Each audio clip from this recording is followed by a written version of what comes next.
முக்கிய செய்திகள். பிரதமர் அலுவலக இல்லத்தின் முன்பு குண்டுவெடிப்பு, 4 இஸ்ரேல் தூதரக அதிகாரிகள் படுகாயம்.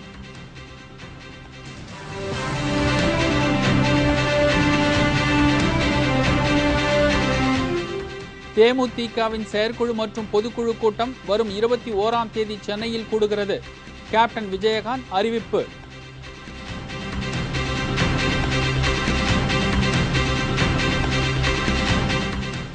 வன்முறையில் ஈடுபடும் கல்லூரி மாணவர்கள் மீது எஃப்ஐஆர் பதிவு செய்ய வேண்டும்.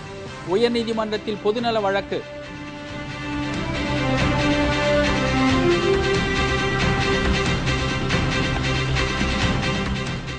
தொடர் மின்வெட்டை கண்டித்து தமிழகம் முழுவதும் விசைத்தறியாளர்கள் போராட்டம். அதிமுக அரசுக்கு நெருக்கடி.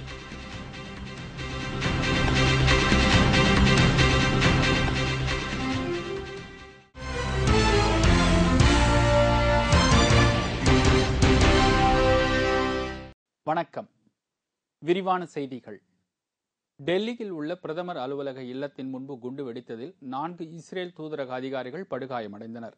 இந்த சம்பவத்திற்கு ஈரான் தான் காரணம் என்று இஸ்ரேல் குற்றம் சாட்டியுள்ளது. டெல்லியில் உள்ள பிரதமர் அலுவலக இல்லம் மிகவும் பலத்த பாதுகாப்பு நிறைந்த பகுதியாகும். இந்த பகுதியில் இன்று மாலை திடீரென்று குண்டு வெடித்ததில் இஸ்ரேல் தூதரகத்தின் கார் தீப்பிடித்தது. இதனால் அந்த பகுதியில் பரபரப்பு ஏற்பட்டது.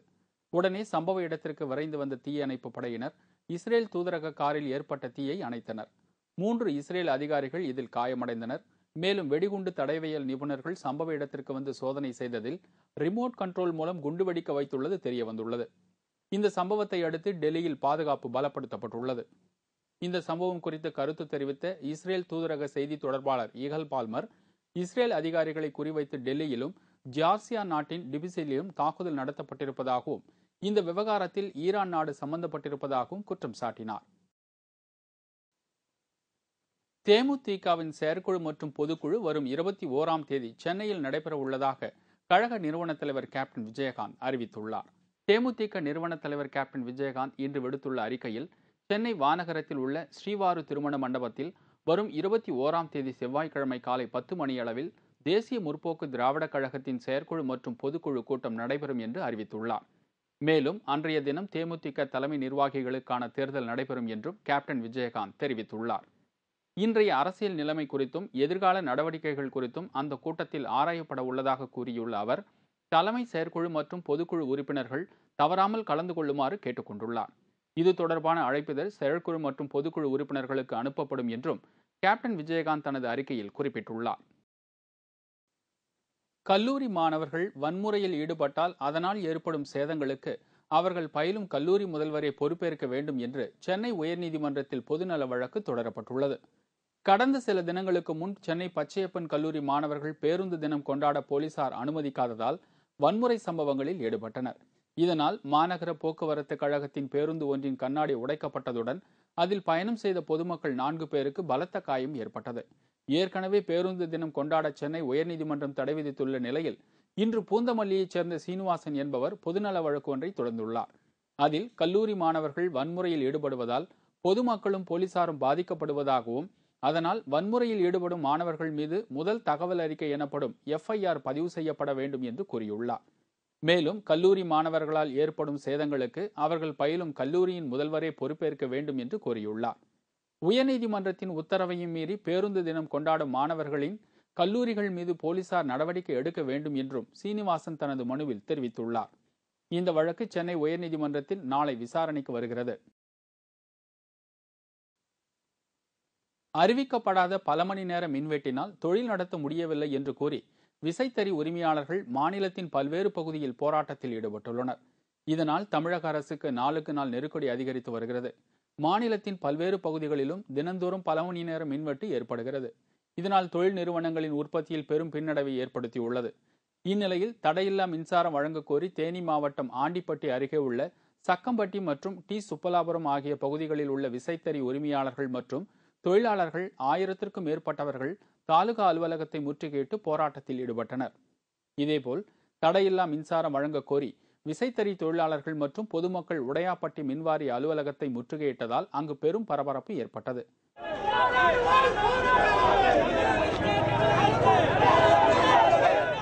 நாமக்கல் மாவட்டம் வெண்ணந்தூர் பகுதியை சுற்றியுள்ள விசைத்தறி உரிமையாளர்கள் மற்றும் தொழிலாளர்கள் 200க்கும் மேற்பட்டவர்கள் நம்பர் 3 குமாரபாளையம் காந்தி சிலை அருகே இன்று காலை 9 மணிக்கு திடீரென உண்ணாவிரதம் இருந்தனர்.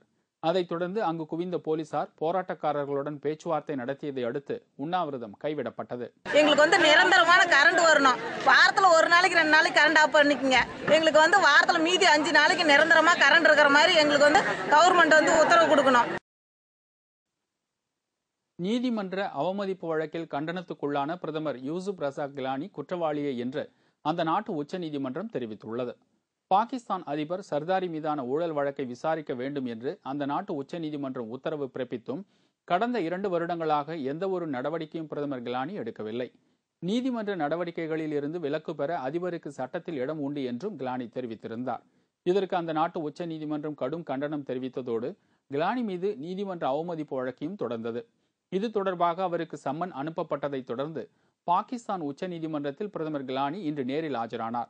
நீதிமன்றத்தை அவமதிக்கும் எந்த ஒரு செயலையும் தாம் செய்யவில்லை என்று தெரிவித்ததோடு தம் மீது உச்சநீதிமன்றம் தெரிவித்துள்ள அத்தனை குற்றச்சாட்டுகளையும் அவர் மறுத்தார். எனினும் கடந்த 2 வருடங்களாக உச்சநீதிமன்றத்தின் உத்தரவை அமல்படுத்தாத பாகிஸ்தான் பிரதமர் கிலானி குற்றவாளியே என்று தெரிவித்துள்ள நீதிபதிகள் அவருக்கு கடும் கண்டனத்தை தெரிவித்ததோடு கிலானி மீது குற்றப்பத்திரிகையையும் வழங்க உத்தரவிட்டனர். இதையடுத்து அவர் பதவி விலக வேண்டும் என்று எதிர்க்கட்சிகள் வலியுறுத்தி வருகின்றன. தம் மீதான குற்றச்சாட்டுக்கு பதிலளிக்க இந்த மாதம் 27ஆம் தேதி வரை கிலானிக்கு கால அவகாசம் அளித்து பாகிஸ்தான் உச்சநீதிமன்றம் உத்தரவிட்டுள்ளது. இதற்கிடையே பாகிஸ்தான் வரலாற்றில் இது ஒரு சோக தினம் என்று கிலானியின் ஆதரவாளர்கள் தெரிவித்துள்ளனர்.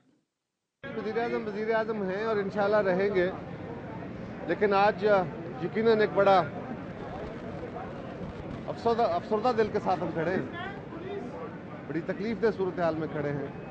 For the first time prime minister of Pakistan has been charged. It's a sad day in the history of Pakistan. தேர்தல் நடத்தை விதிமுறைகளை மீறி பிரச்சார கூட்டத்தில் இடஒதுக்கீடு குறித்து பேசிய மத்திய சட்ட அமைச்சர் சல்மான் குர்ஷித் மீது கடும் நடவடிக்கை எடுக்க வேண்டும் என்று பாஜக வலியுறுத்தி வருகிறது. உத்தரப்பிரதேசத்தில் 3ஆம் கட்ட தேர்தல் பிரச்சாரம் இன்று மாலையுடன் முடிவடைந்தது. நாளை மறுநாள் தேர்தல் நடைபெறவுள்ள நிலையில் நடைபெற்ற தேர்தல் பிரச்சார கூட்டத்தில் பாஜக செய்தி தொடர்பாளர் ரவிசங்கர் பிரசாத் கலந்து கொண்டார். பின்னர் வாரணாசியில் செய்தியாளர்களிடம் பேசிய அவர் 27% இடஒதுக்கீட்டில் இஸ்லாமிய மக்களுக்கு 9% உள் ஒதுக்கீடு செய்யப்படும் என்று கூறியதே தேர்தல் விதிமுறைகளை மீறிய செயல் என்று குறிப்பிட்டார். இந்த விவகாரத்தில் பிரதமர் மன்மோகன் சிங் தனது மௌனத்தை கலைத்துவிட்டு சல்மான் குர்ஷித் மீது உரிய நடவடிக்கை எடுக்க வேண்டும் என்றும் அவர் வலியுறுத்தினார். सोनिया गांधी राहुल गांधी खामोश है, मनमोहन सिंह प्रधानमंत्री हैं. अगर कार्रवाई नहीं होती है तो ये बहुत ही गंभीर विषय होगा. मैंने पहले कहा, आजाद भारत में आज पहली बार हुआ है कि चुनाव आयोग ने इस प्रकार की बात कही है. राष्ट्रपति को पीड़ा से पत्र लिखा है कि देश का कानून मंत्री खुलेआम चुनाव आयोग को चुनौती दे रहा है. इसमें उचित कार्रवाई नहीं होगी तो ये देश के लिए बहुत दुर्भाग्यपूर्ण है. And it will be akin to a constitutional crisis, संवैधानिक संकट की स्थिति. இதற்கிடையே தேர்தல் நடத்தை விதிமுறைகளை மீறி இடஒதுக்கீடு குறித்து பேசிய சல்மான் குர்ஷித் மீது உரிய நடவடிக்கை எடுக்க வேண்டும் என்று குடியரசுத் தலைவர் பிரதிபா பட்டேலுக்கு தேர்தல் ஆணையம் கடிதம் எழுதியுள்ளது குறிப்பிடத்தக்கது. சென்னையில் பள்ளி ஆசிரியை கொலை செய்யப்பட்டதற்கு கண்டனம் தெரிவிக்கும் வகையில் தமிழகம் முழுவதும் உள்ள அனைத்து ஆசிரியர்களும் 1 வார காலத்திற்கு கருப்பு பேட்ஜ் அணிந்து துக்கம் அனுசரிக்க தமிழ்நாடு ஆசிரியர்கள் சங்கம் முடிவு செய்துள்ளது. சென்னை பாரிமுனையில் உள்ள தனியார் பள்ளியில் பணியாற்றி வந்த ஆசிரியர் உமா மகேஸ்வரி அந்த பள்ளியில் பயிலும் 9ஆம் வகுப்பு மாணவனால் பள்ளியிலேயே வைத்து கொடூரமாக குத்தி கொலை செய்யப்பட்டார். இந்த சம்பவம் மாநிலம் முழுவதும் பலத்த அதிர்ச்சியை ஏற்படுத்தியது. ஆசிரியை உமா மகேஸ்வரியின் மறைவிற்கு தமிழ்நாடு ஆசிரியர் சங்கம் சார்பில் இரங்கல் தெரிவிக்கப்பட்டு வருகிறது. இதன்படி தமிழகம் முழுவதும் உள்ள அனைத்து ஆசிரியர்களும் 1 வார காலத்திற்குள் கருப்பு பேட்ஜ் அணிந்து பள்ளிக்கு செல்ல ஆசிரியர் சங்கம் முடிவு செய்துள்ளது. மேலும் ஆசிரியர்களுக்கான தனி பாதுகாப்பு சட்டம் கொண்டு வர வேண்டும் என்றும் இத்தகைய கொடூர சம்பவங்கள் மீண்டும் நடைபெறாமல் இருக்க மாணவர்களுக்கும் பெற்றோர்களுக்கும் விழிப்புணர்வை ஏற்படுத்த வேண்டும் என்று ஆசிரியர் சங்கம் வலியுறுத்தியுள்ளது.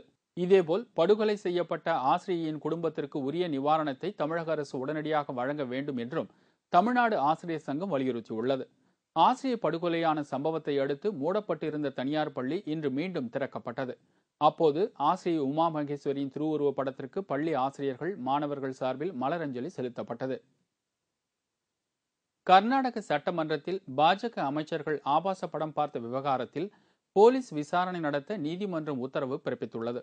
அண்மையில் கர்நாடக சட்டமன்றத்தில் காங்கிரஸ் எதிர்க்கட்சித் தலைவர் சித்தராமையா பேசிக் கொண்டிருந்த போது பாஜக அமைச்சர்கள் 3 பேர் செல்போனில் ஆபாச படம் பார்த்த விவகாரம் வெளியாகி பெரும் பரபரப்பை ஏற்படுத்தியது.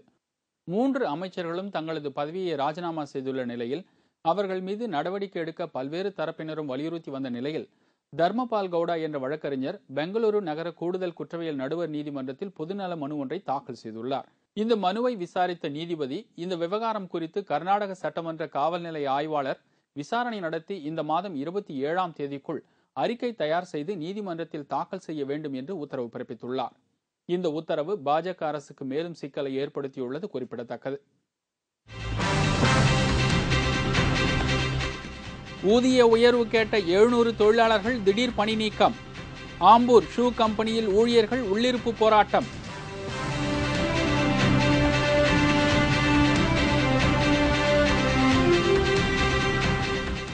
சமையல் எரிவாயு சிலிண்டர் வெடித்ததில் 9 பேர் படுகாயம். திருமண விழாவில் நிகழ்ந்த பரிதாபம் மற்றும் பல செய்திகள் விளம்பர இடைவேளைக்கு பிறகு.